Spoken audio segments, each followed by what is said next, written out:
Istri Arya Daru minta penjaga kos cek kondisi sang diplomat sebanyak 3 kali.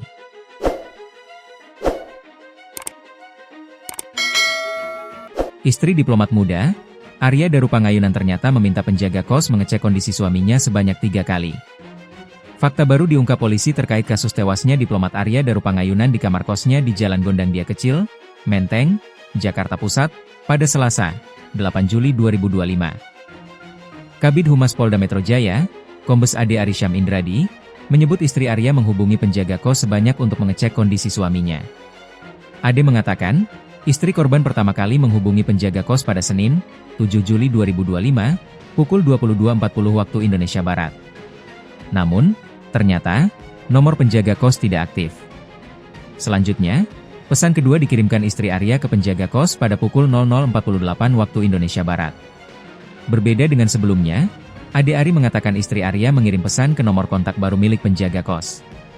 Setelah itu, pesan ketiga dikirimkan istri korban pada Selasa pagi sekira pukul 5.27 WIB atau beberapa jam sebelum Arya ditemukan tewas. Ketiga, 8 Juli 2025 pukul 5.27 WIB, istri korban menghubungi penjaga kos untuk minta cek kembali kamar korban, kata Ade Ari kepada tribunnews.com, Minggu, 13 Juli 2025. Di sisi lain, gerak-gerik penjaga kos sempat rekam kamera CCTV yang menyorot langsung ke kamar Arya.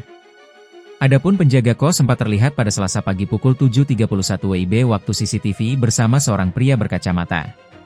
Pada momen itu, penjaga kos tengah berusaha membuka pintu kamar Arya yang terkunci dari dalam. Setelah itu, gerak-geriknya juga sempat terlihat pada Senin malam sebelumnya di mana penjaga kos tersebut mondar-mandir pada Senin malam pukul 00.30 WIB dan Selasa pagi sekira pukul 5.02 waktu Indonesia Barat. Berdasarkan rekaman CCTV tersebut, tampak penjaga kos mengenakan kemeja berwarna putih dan membawa sapu. Dia juga terekam beberapa kali mengintip ke arah kamar Arya.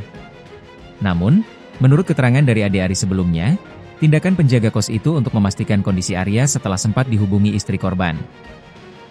Istrinya minta penjaga kos ngecek karena HP suaminya mati, kata Ade Ari, Sabtu, 12 Juli 2025.